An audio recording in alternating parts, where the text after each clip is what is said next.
সালাতের ক্ষেত্রে শেষ গুরুত্বপূর্ণ পয়েন্ট হচ্ছে যে ইসলামের সামাজিক সিস্টেম সালাতের উপর দাঁড়িয়ে আছে।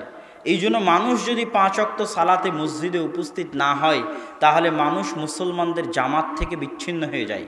কাদের জামাত থেকে বিচ্ছিন্ন হয়? মুসলমানদের জামাত থেকে বিচ্ছিন্ন হয়ে যায়। জামাতবদ্ধ জীবনযাপনের যত হাদিস আছে, জামাতবদ্ধ জীবনযাপনের যত হাদিস আছে, এই হাদিসের একটা অর্থ হচ্ছে রাষ্ট্রের সাথে থাকা, খলিফার সাথে থাকা, আর আরেকটা অর্থ হচ্ছে 5 ওয়াক্ত সালাতে মসজিদের জামাতের সাথে উপস্থিত থাকা।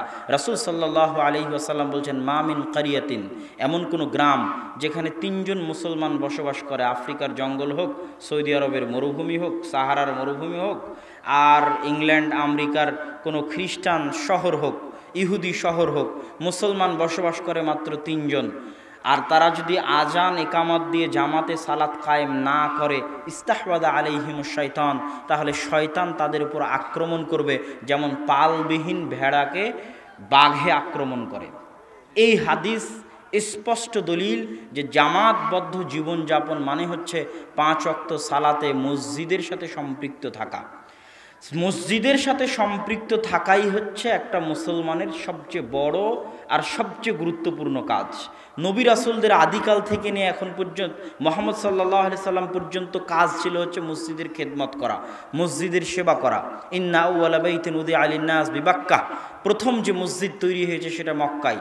ওয়াইদ ইয়ারফাউ ইব্রাহিমুল কাওয়াইদা মিনাল বাইত ওয়া ইসমাঈল, বাপ বেটা মিলে ইব্রাহিম আর ইসমাঈল আলাইহিমুস সালাতু ওয়াস সালাম মিলে মসজিদ বানালেন, আল্লাহর কাছে কবুলিয়তের দোয়া করছেন। আল্লাহ তাদেরকে আদেশ দিচ্ছেন, ওয়াতাহহির বাইতিয়া লিত-তাইফিন, হে ইব্রাহিম, হে ইসমাঈল, ঘর তো তৈরি করলে আল্লাহর, কিন্তু এই ঘর ঝাড়ু দিয়ে মুছে পরিষ্কার রাখার দায়িত্ব তোমাদের বাপ বেটার। তাহলে ইব্রাহিম আর ইসমাইলের মতো আবুল আম্বিয়া, নবীদের পিতা, তার কাজ হচ্ছে মসজিদ ঝাড়ু দেওয়া, আল্লাহর আদেশ।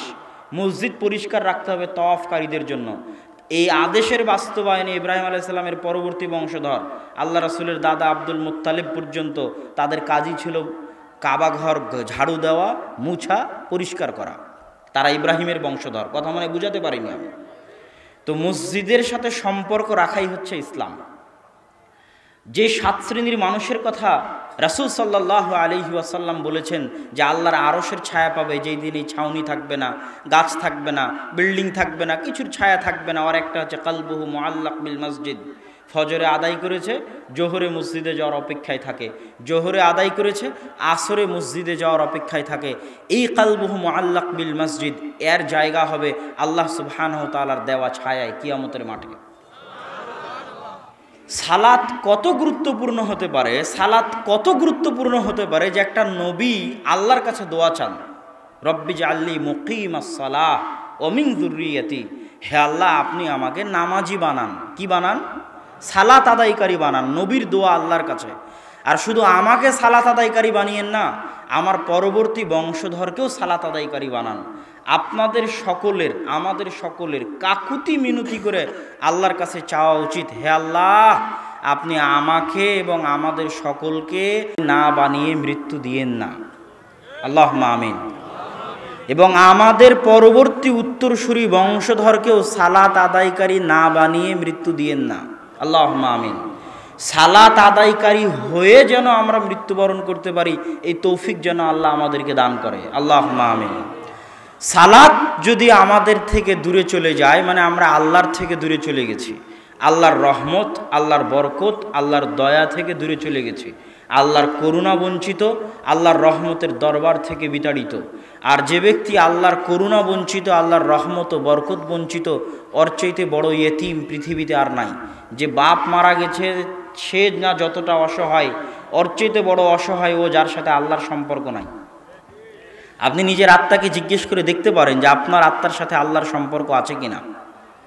যদি আপনার আত্মার সাথে আল্লাহর সম্পর্ক না থাকে তাহলে আপনার চাইতে বড় ইয়েতিম পৃথিবীতে নাই, আপনি সবচেয়ে বড় ইয়েতিম। এই জন্য যে সবচেয়ে উত্তম অভিভাবক হচ্ছেন আল্লাহ, নি'মাল মাওলা ওয়া নি'মান নাসির। আর আল্লাহর সাথে আমাদের এই সম্পর্কটা রক্ষা হবে সালাত দিয়ে। আল্লাহ সুবহানাহু ওয়া তাআলা যেন আমাদেরকে সালাত আদায়কারী বানিয়ে মৃত্যুবরণ করার তৌফিক দান করেন, আল্লাহুম্মা আমিন। আমি আমার বক্তব্য যেই বিষয়ে দেওয়ার জন্য আজকে ইচ্ছা করেছিলাম সেই বিষয়ে আসলে বক্তব্য দেইনি। উপস্থিত আপনাদের সামনে সালাতের উপর বক্তব্য দিলাম। আর আমি আপনাদের উত্তরবঙ্গে লালমনিরহাট, নীলফামারী, কুড়িগ্রাম, পঞ্চগড়, ঠাকুরগাঁও, যে কয়টা জেলা সম্ভব হয়, হয়তো 2-3টার বেশি সম্ভব হবে না, আগামী বুধবার পর্যন্ত আপনাদের এই উত্তরবঙ্গে থাকার ইচ্ছা আছে ইনশাআল্লাহ। দাওয়াতি কাজে আমি মূলত এই প্রোগ্রামে আসিনি, আমি এসেছি দাওয়াতি সফরে। আগামীকাল আমাদের শিডিউল সাজানো আছে লালমনিরহাটের বিভিন্ন উপজেলায়, হাতীভান্দা, আদিতমারি, মহিষখোচা সহ, পাটগ্রাম সহ আরও বিভিন্ন উপজেলায় প্রত্যেকটা একটা একটা করে মসজিদ নির্ধারণ করা আছে। এইভাবে দাওয়াতি সফরের শিডিউল সাজানো আছে। তো লালমনিরহাট আগামীকাল কমপ্লিট হবে ইনশাআল্লাহ। তো লালমনিরহাট কমপ্লিট হলে আর বাইরের যে জেলাগুলো আছে, নীলফামারী, কুড়িগ্রাম, ঠাকুরগাঁও, পঞ্চগড়, এগুলো তো যাওয়ার ইচ্ছা আছে। যেহেতু বুধবার পর্যন্ত আছি, আরও 2টা দিন সময় থাকবে। তো এই জন্য যারা বিভিন্ন লালমনিরহাটের বাইরের বিভিন্ন জেলা থেকে যারা এসেছেন এবং যারা প্রপার কোনো জায়গায় মসজিদে দাওয়াতি কাজ করার সুযোগ করতে পারবেন, মানুষজনের মাঝে প্রচার করে ভালো জায়গায় যেখানে মানুষজন একত্রিত হতে পারবে, এরকম আপনাদের মসজিদ আছে, যোগাযোগের ভিত্তিতে করতে পারবেন। পরশু দিন থেকে লালমনিরহাটের বাইরের যে সমস্ত দিনী ভাই, বিশেষ করে শিক্ষিত যুবক শ্রেণী, তাদের প্রতি আহ্বান থাকবে, যেহেতু আমি থাকছি সেহেতু আব্বুর বক্তব্যের শেষে আমাদের স্টেজের পাশে আমাদের দাওয়া ইলাল্লাহর যারা দায়িত্বশীল আছে তারা আপনাদের সাথে যোগাযোগের জন্য মোবাইল নাম্বার এবং খাতা এবং কলম নিয়ে থাকবে। আপনারা যারা এরকম সুযোগ করতে পারবেন, আমি জানি অনেকেই পারবেন, কিন্তু সকলের ওভাবে আসার দরকার নেই। যিনি আসলে বুঝবেন যে হ্যাঁ এটা উপজেলার মেন পয়েন্ট, এখানে প্রোগ্রামটা করলে শুধু রাজশাহী থেকে আসছি প্রোগ্রামটা সাকসেসফুল হবে, এরকম বুঝতে পারলেই আপনি এসে যোগাযোগ করিয়েন। কেননা ভিতরে অজপাড়া গায়ে গ্রামে সেইভাবে এই সফরে যাওয়ার সুযোগ হবে না। অতএব আব্বুর বক্তব্যের শেষে অত ভিড় করারও দরকার নাই। যারা লালমনিরহাটের বাইরের বিভিন্ন জেলা থেকে এসেছেন এবং মসজিদ ভিত্তিক আমাদের এই দাওয়াতি সফরে অংশগ্রহণ করতে পারবেন, সাথে থাকতে পারবেন, আমার সাথে থাকতে হবে। খালি প্রোগ্রাম আয়োজন করলে হবে না, আমার সাথে থাকতে হবে, রাতেও আমার সাথে থাকতে হবে, দিনেও আমার সাথে থাকতে হবে। সাথে থাকতে পারবেন এরকম মন মানসিকতা আছে তারা আব্বুর বক্তব্যের পরে স্টেজে অবশ্যই আপনাদের নাম লেখাবেন। আর আমি উপস্থিত আপনাদের সামনে নাসিহা করলাম। মূলত আজকে যে বিষয়ে কথা বলতে এসেছিলাম সেই বিষয়টা যখন আপনাদের মসজিদে যাব তখন সেই বিষয়ে কথা হবে ইনশাআল্লাহ। আল্লাহ সুবহানাহু ওয়া তাআলা আমাদের সবাইকে সালাত আদায় করার তৌফিক দান করুক। আল্লাহুম্মা আমিন। ওয়া আখিরু দাওয়ানা আনিল হামদুলিল্লাহি রাব্বিল আলামিন। আসসালামু আলাইকুম ওয়া রাহমাতুল্লাহি ওয়া বারাকাতুহু। তো বিপদ থেকে বাঁচতে দোয়া করার জন্য আল্লাহ রাসূল সূর্যগ্রহণের সালাত আদায় করলেন, চন্দ্রগ্রহণের সালাত আদায় করলেন। মানুষ মারা গেছে, ওর জন্য দোয়া করা জরুরি, দোয়া করতে হবে। ইসলামেও বিধান আছে দোয়া করার। আল্লাহ রাসূলও একজন জ্ঞানী সর্বশ্রেষ্ঠ নবী, তিনিও জানেন দোয়া করতে হবে। সাহাবীদের নিয়ে একসাথে হাত তুলে লাশকে সামনে রেখে দোয়া করে মাটিতে পুঁতে দিলেই হলো। রাসূল সাল্লাল্লাহু আলাইহি সাল্লাম দোয়া করার জন্য সালাত কায়েম করলেন। কি কায়েম করলেন? সালাত কায়েম করলেন। এভাবে যত নবী রাসূল অতীতে চলে গেছে তাদের দোয়ার ঘটনা আপনি পড়ে দেখেন।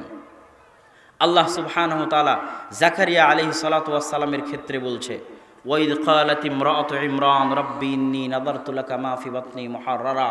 ইমরানের স্ত্রী যখন বলল আল্লাহ আমার পেটে যা আছে আল্লাহর রাস্তায় দিয়ে দিয়েছি, নজর মানত। ফালাম্মা ওয়াদাআতহা ক্বালাত রাব্বি ইন্নী ওয়াদাতুহা উনসা। যখন বাচ্চা প্রসব হলো বলছে আল্লাহ মেয়ে বাচ্চা প্রসব করেছি।